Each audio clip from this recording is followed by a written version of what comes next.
அஸ்ஸலாமுஅலைக்கும். அவுதுபில்லாஹி மினஷ் ஷைத்தானிர் ரஜீம். பிஸ்மில்லாஹிர் ரஹ்மானிர் ரஹீம். இன்ஷா அல்லாஹ் இன்னைக்கு பார்க்க போகிற submitters perspective article February 2021 edition titled kindness in test, சோதனைகளின் போது கனிவு. சூரா 29 வசனம் 2. அவுதுபில்லாஹி மினஷ் ஷைத்தானிர் ரஜீம். பிஸ்மில்லாஹிர் ரஹ்மானிர் ரஹீம். சோதனை கட்டாயமானது. சோதனையில் ஆழ்த்தப்படாமலேயே நாங்கள் நம்பிக்கை கொண்டோம் என்று கூறுமாறு அவர்கள் விட்டுவிடப்படுவார்கள் என்று மனிதர்கள் நினைத்து கொண்டிருக்கின்றனரா? குரானுடைய மாணவர்களா நம்ம எல்லாருக்குமே நல்ல தெரிஞ்ச ஒரு சப்ஜெக்ட் இந்த சோதனை அப்படின்றது. கடவுள் நம்மளை கண்டிப்பாக சோதனை செய்வேன் அப்படின்னு சொல்கிறாரு. ஸோ எப்பெல்லாம் சோதனையை பற்றி ஒரு கலந்துரையாடல் நம்ம பண்ணுறப்பையும் எல்லாராலையுமே அதோட தொடர்பு பண்ணி பார்க்க முடியும். ஏன்னா நம்ம எல்லார் வாழ்க்கையிலுமே சோதனை அப்படின்றது இருக்கும். சோதனைகளை பற்றி நிறைய ஆர்டிகல்ஸ் வெளியிட்டிருக்காங்க. மக்கள் அவங்களோட அனுபவங்களை ஷேர் பண்ணி அவங்களோட சோதனையிலிருந்து அதில் எப்படி தாண்டி வந்தாங்க அப்படின்ற விஷயத்த ஷேர் பண்ணியிருக்காங்க. அதே மாதிரி நானும் ஒரு சோதனை மூலயமா போனேன். ஆனால் இந்த ஆர்டிக்கலில் அது என்ன சோதனை, நான் அதை எப்படி ரொம்ப ஸ்மார்ட்டாக அதை எப்படி நான் கையாண்டேன் அப்படின்றத பற்றி நான் சொல்ல போகிறது கிடையாது. ஏன்னா இது என்னை பற்றினது கிடையாது. எனக்கு அந்த சோதனை இருந்த அந்த காலம் முழுவதும் என்னோட குடும்பம், என்னோட நம்பிக்கை கொண்ட குடும்பம் என் மேலே எப்படி அன்பு காமிச்சாங்க அப்படின்றத பொறுத்து. இது எனக்கு அவங்க எப்படி சப்போர்ட் பண்ணுறாங்கன்றத பொறுத்து. ஷாம்ஸ் டப்ரிஸ் அப்படின்ற ஒரு தத்துவ ஞானி சொல்லியிருக்காரு, இந்த மொத்த பிரபஞ்சமுமே ஒரு தனி என்டிட்டி, ஒரு அமைப்பு. அதில் இருக்கிற எல்லாருமே கண்ணுக்கு தெரியாத ஸ்ட்ரிங்ஸை வச்சு ஒன்றோட ஒன்று தொடர்புள்ளவங்களாக இருக்கும். அதனால் யாருடைய மனசையும் நம்ம உடைக்கக்கூடாது. நமக்கு கீழே இருக்கிறவங்கள நம்மளோட வீக்காக இருக்கிறவங்கள ஏளனமாக பார்க்கக்கூடாது. ஸோ எல்லாருமே ஏதோ ஒரு வழியில் தொடர்புடையவங்களாக இருக்கிறப்போ ஒருத்தருக்கு சோதனை, கடவுள் ஒருத்தரை சோதிக்கிறார் அப்படின்னா அது அந்த ஒரு நம்பருக்கு மட்டும் சோதனையாக இருக்க போகிறதில்ல. அது அவங்க சுற்றி இருக்கிற மக்களுக்கும் ஒரு சோதனையாக தான் இருக்க போகுது.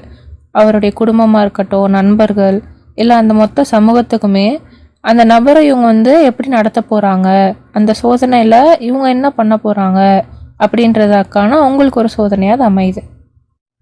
அவங்க அந்த நபரை துன்புறுத்த போகிறாங்களா, இல்லாட்டி அவர் என்ன செஞ்சுருக்கணும், என்ன செஞ்சுருக்கக்கூடாது அப்படின்றத அவருக்கு ஞாபகப்படுத்த போகிறாங்களா, இல்லாட்டி அவங்களுக்கு அன்பு காமிச்சு கனிவாகவும் அவங்களுக்கு நம்பிக்கை கொடுத்து அவங்க சோதனையை எளிதாக்குறதுக்கு அவங்களால என்ன பண்ண முடியுமோ அந்த சப்போர்ட்டை தராங்களா அப்படின்றது இருக்குது. சில நம்பிக்கையாளர்கள் எனக்கு ரொம்ப ஒரு நல்ல எடுத்துக்காட்டாக அமைஞ்சிருக்காங்க. எப்படி மற்ற நம்பிக்கையாளர்கள் அவங்களுடைய சோதனையில் இருக்கிறப்போ அவங்கள எப்படி நம்ம பார்த்துக்கிறது, அவங்க மேலே எப்படி நம்ம அன்பு செலுத்துறது, அவங்கள எப்படி நம்ம புரிஞ்சுக்கிறது அப்படின்றதுக்கான ஒரு எடுத்துக்காட்டாக எனக்கு இருந்திருக்காங்க. எனக்கு நான் என் சோதனையில் இருந்தப்போ இந்த சோதனையில் நம்ம தனியாக தான் இருக்கோம் அப்படின்னு நினச்சப்போ கடவுள் ஒரு நபரை கொடுத்து எனக்கு ஆதரவளிச்சாங்க. எனக்கு ரொம்ப நான் தனிமையில் உணர்ந்தப்போ அவங்க எனக்கு கம்பெனி கொடுக்க இருந்தாங்க. நான் ரொம்ப டிப்ரெஸ்டாக, ரொம்ப மன அழுத்தத்தோடு இருந்தப்போ கடவுள் எனக்கு என் குடும்பத்தை தந்து அவங்கள என்னைய பார்க்க வச்சுக்கிட்டாங்க. நான் ஒழுங்காக வேலைக்கு சாப்பிட்றேன்னா அப்படின்னு என்னைய பார்க்க வச்சுக்கிட்டாங்க. அவ்வளோதான். எனக்கு எதிர்காலமே இல்லை அப்படின்ற மாதிரி எனக்கு தோணுனப்போ என்னோட நண்பர் எனக்கு ஒரு நல்ல இன்ஸ்டியூட்டில், ஒரு நல்ல யூனிவர்சிட்டியில் எனக்கு என்னை என்ரோல் பண்ணி என்னை சேர்த்து விட்டு ஒரு நல்ல வேலை கிடைக்கும், ஒரே விஷயத்தை பற்றி நான் யோசிச்சுட்டு இருக்காம அடுத்து என்ன அப்படின்றத பார்க்கறதுக்கு எனக்கு உதவி செஞ்சிச்சு. அல்ஹம்துலில்லாஹ், தேங்க்யூ அல்லாஹ். ரொம்ப ஃபேமஸான ஆத்தர் ஒருத்தர் சொல்லியிருக்க கோட் என்ன அப்படின்னா, இந்த உலகம் உங்களுடைய எடுத்துக்காட்டால் தான் மாறுமே தவிர உங்களுடைய கருத்தால், உங்களோட ஒப்பீனியனால் அது மாறாது அப்படின்னு.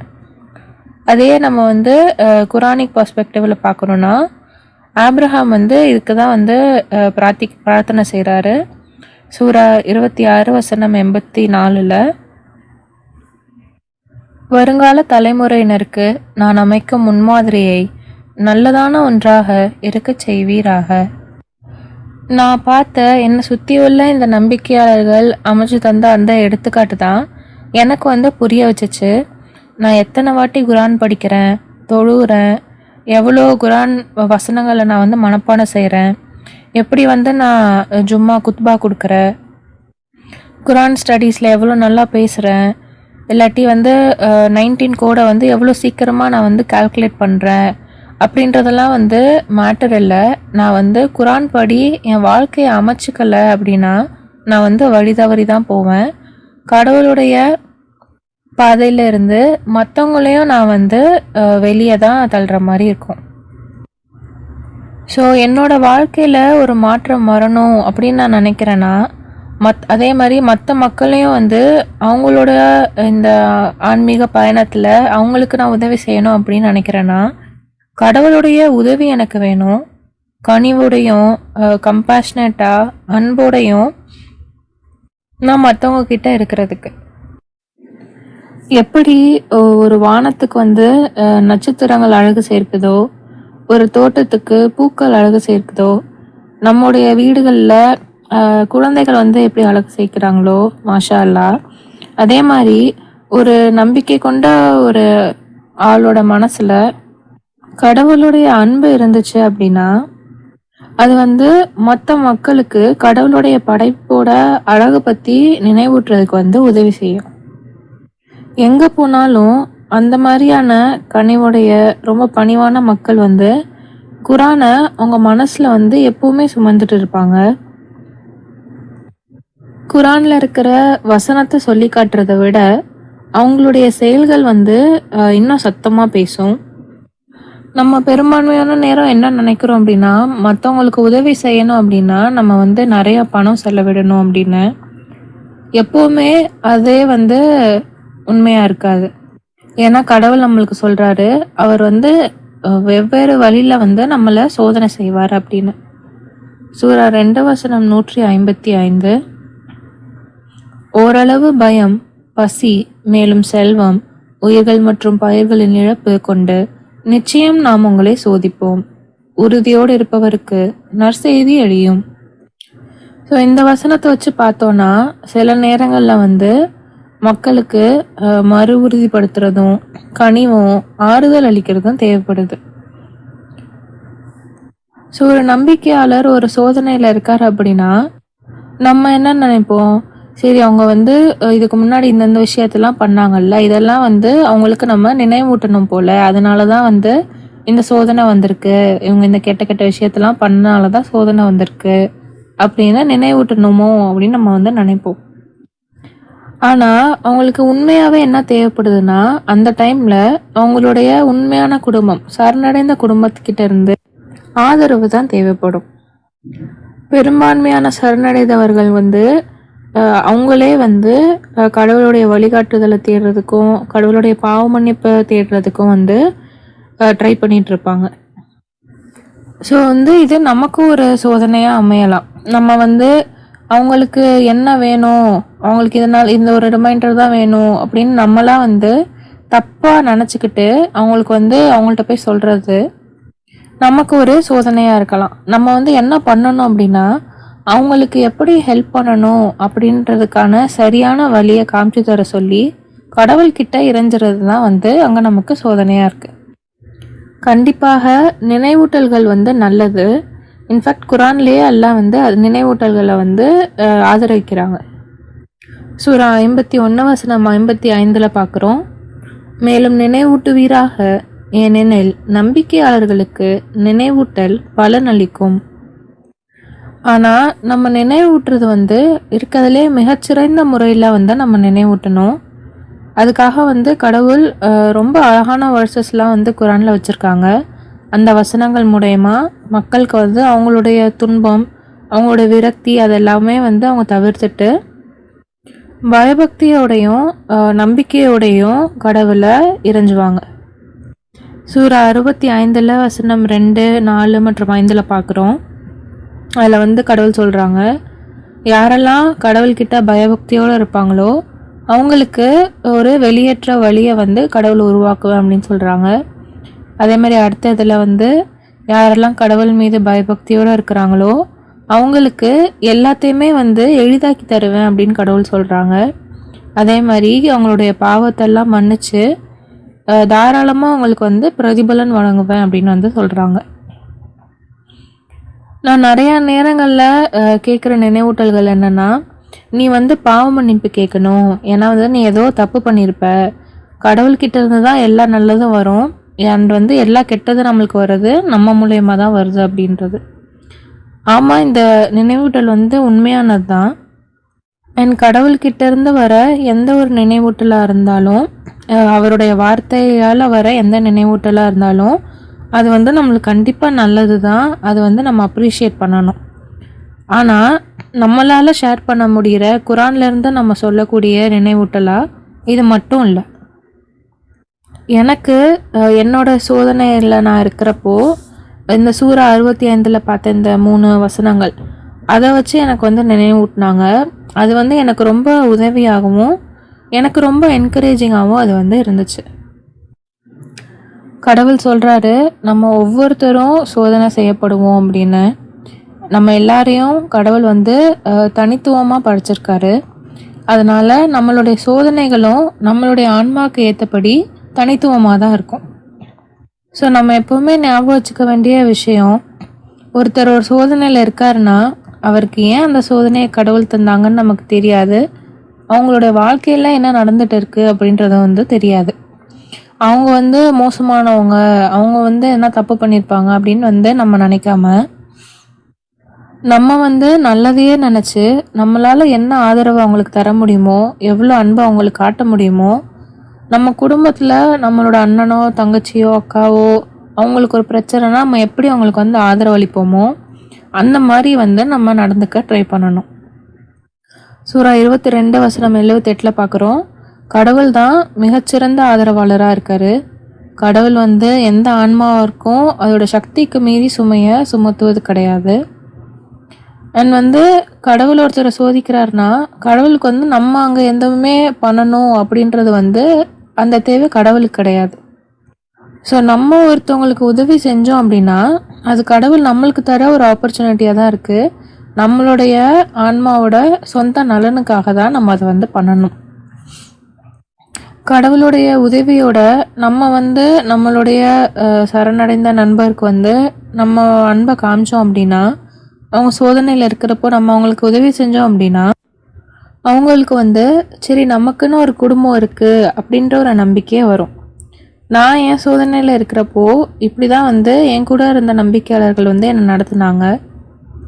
இன்ஃபேக்ட் குரான்லேயே வந்து நம்மளுக்கு இதுதான் வந்து கடவுள் சொல்லித்தராங்க. சூரா 17 வசனம் 53, ஒருவரை ஒருவர் இணக்கத்துடன் நடத்தி கொள்ளுங்கள், ஒருவரை ஒருவர் இயன்றவரை மிகச் சிறப்பாக நடத்தி கொள்ளும்படி என் அடியார்களிடம் கூறுவீராக. ஏனெனில் சாத்தான் எப்போதும் அவர்களுக்கிடையில் ஒரு பிளவை உண்டாக்க முயற்சிப்பான். நிச்சயமாக சாத்தான் மனிதனுடைய மிக தீவிரமான விரோதி ஆவான். சூரா 41 வசனம் 33, சரணடைந்தோர் கடவுளின் பால் அழைத்து மேலும் நன்னறியான காரியங்கள் செய்து மேலும் நான் சரணடைந்தவர்களில் ஒருவன் என்று கூறும் ஒருவரை விட நல்ல வார்த்தைகளை கூற எவரால் இயலும். சூரா 41 வசனம் 34, நல்ல பதிலும் கெட்ட பதிலும் சமமானவை அல்ல, நீங்கள் இயன்றவரை மிகச்சிறந்த பதிலளிப்பதை கடைபிடிக்க வேண்டும். இதனால் உங்களுடைய விரோதியாக இருந்து வந்த ஒருவனும் உங்களுடைய மிகச்சிறந்த நண்பனாகி விடக்கூடும். கடவுள் வந்து நம்மளுடைய எதிரிகள்கிட்டேயே வந்து நீங்கள் நல்ல முறையில் பதிலளிங்க, அப்படி பண்ணிங்கன்னா உங்களுடைய நண்பர்கள் ஆகிவிடக்கூடும் அப்படின்னு வந்து சொல்லித்தராங்க. ஸோ அப்போது நம்ம கூட இருக்கிற சரணடைந்தவர்கள்கிட்ட நம்ம பேசும்போது இன்னும் நம்ம வந்து மிகச்சிறந்த முறையில் வந்து நம்ம பதிலளிக்கணும். கடவுளுடைய கட்டளைகளை பின்பற்ற எல்லாருமே சரணடைந்தவர்கள் தான். நம்ம வந்து நம்மளுடைய நம்பிக்கையால் எல்லாரும் ஒன்று சேர்ந்து ஒரு குடும்பமாக இருக்கோம். நமக்கு நடுவில் வேறுபாடுகள் இருக்கலாம், ஆனால் வந்து நமக்கு நடுவில் இருக்கிற அந்த ஒற்றுமை, ஒன்றா இருக்கிற அந்த ஒரு விஷயந்தான் வந்து ரொம்ப முக்கியமானதாக இருக்குது.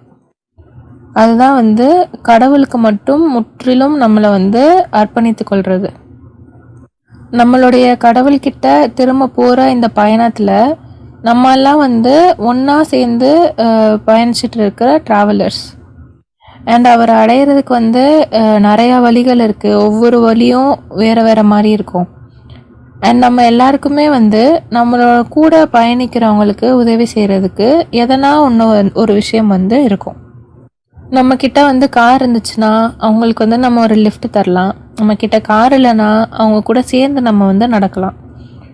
நம்ம வந்து பலத்தை கொண்டு அருள்பாலிக்கப்பட்டிருந்தோன்னா அவங்களுடைய சுமை, அவங்களுடைய லக்கேஜ் வந்து நம்ம தூக்கிட்டு நடக்கலாம். நம்மளுடைய உணவையும் தண்ணீரையும் அவங்களுக்கு கொடுக்கலாம். அவங்க கீழே விழுந்தாங்க அப்படின்னா அவங்கள தூக்கி விடுறதுக்கு நம்ம வந்து ஒரு கை கொடுக்கலாம்.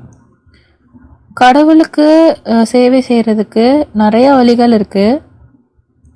அதில் ஒன்று தான் மற்ற சரணடைந்தவர்களுக்கு வந்து நம்ம உதவி செய்கிறது. கடவுளுடைய பண்புகளில் ஒன்றா இருக்கிறது வந்து அவர் தான் வந்து மிகவும் கனிவுடையவர், மிக்க அருளாளர், மிகுந்த கருணையுடையவர் அப்படின்றது. ஒருத்தர் வந்து நிஜமாவே கடவுள் மேலே நம்பிக்கை கொள்கிறாரு, கடவுளுடைய இந்த தன்மை மீது நம்பிக்கை கொள்கிறாரு அப்படின்னா அப்போது நம்மளும் அந்த மாதிரி கனிவோட மற்ற படைப்புகள்கிட்ட அன்பாக இருக்கணும். இன்ஷா அல்லாஹ் கடவுள் நம்மளை வந்து தொடர்ந்து வழி நடத்தணும். அன்பையும் கருணையும் கொண்டு நம்ம மேலே அருள்பாலிக்கணும். நம்மளும் வந்து நம்மளுடைய நம்ம கூட இருக்கிற சகோதரர் சகோதரிகள்கிட்ட அன்பாக நடந்துக்கிறதுக்கு நம்மளுக்கு அருள்பாலிக்கணும். சூரா 49 வசனம் 10. உண்மையான குடும்பம். நம்பிக்கையாளர்கள் ஒரு குடும்பத்தின் அங்கத்தினர்கள் ஆவர். நீங்கள் கருணையை அடையும் பொருட்டு உங்களுடைய குடும்பத்திற்குள் நீங்கள் சமாதானம் பேணவும் மேலும் கடவுளிடம் பயபக்தியோடு இருக்கவும் வேண்டும். சூரா 59 வசனம் 10. அவர்களுக்கு பின்னர் நம்பிக்கையாளர்களாக ஆனவர்கள், எங்கள் இரட்சகரே, எங்களையும் மேலும் விசுவாசம் கொள்வதில் எங்களை முந்தியவர்களான எங்களுடைய சகோதரர்களையும் மன்னிப்பீராக. மேலும் நம்பிக்கை கொண்டவர்கள் பால் எந்த வெறுப்பும் கொண்டிருப்பதிலிருந்து எங்கள் இதயங்களை தடுத்து விடுவீராக. எங்கள் இரட்சகரே, நீர் இரக்கமுடையவராக மிக்க கருணையாளராக இருக்கின்றீர் என்று கூறுகின்றனர். அல்ஹம்துலில்லாஹ். இந்த ஆர்டிக்கலோட ஆத்தர் மஸார். அஸ்ஸலாமு அலைக்கும்.